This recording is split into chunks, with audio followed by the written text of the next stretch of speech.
Hello friends, welcome to festival friends. ഇന്ന് ഞാനുള്ളത് തലശ്ശേരി നഗരത്തിൻ്റെ ഹൃദയഭാഗമായ തലശ്ശേരി കടൽപ്പാലത്തിനരികിലാണ്. അപകടാവസ്ഥയിലായതിനാൽ വർഷങ്ങളായി പാലത്തിലേക്കുള്ള പ്രവേശനം നിരോധിച്ചിട്ടുണ്ടെങ്കിലും അധികൃതർ പാലത്തിനരികിലായി ഇരിപ്പിടങ്ങളും ഫുഡ് സ്ട്രീറ്റും സജ്ജീകരിച്ചിട്ടുണ്ട്. കടൽ കാഴ്ചകൾ കാണുവാനും തലശ്ശേരിയുടെ വൈവിധ്യങ്ങൾ നുകരുവാനുമായി നിരവധി പേർ വൈകുന്നേരങ്ങളിൽ ഇവിടെ എത്തിച്ചേരാറുണ്ട്.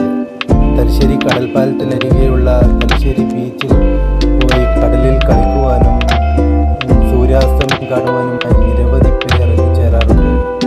ഇതിനടുത്ത് തന്നെയാണ് തലശ്ശേരിയുടെ പൈതൃക ശേഷിപ്പുകളായ ഇംഗ്ലീഷ് പള്ളിയും തലശ്ശേരി കോട്ടയും സ്ഥിതി ചെയ്യുന്നത്. കടൽപ്പാലത്തിന് മുകളിലൂടെയുള്ള എലവേറ്റഡ് വാക്ക്വേയും കടൽപ്പാലം നവീകരണവും അധികൃതർ പ്രഖ്യാപിച്ചിട്ടുണ്ട്. അത് യഥാസമയം നടന്നു കഴിഞ്ഞാൽ കേരളത്തിലെ തന്നെ പ്രധാന ടൂറിസം കേന്ദ്രങ്ങളിൽ ഒന്നായി തലശ്ശേരി മാറും.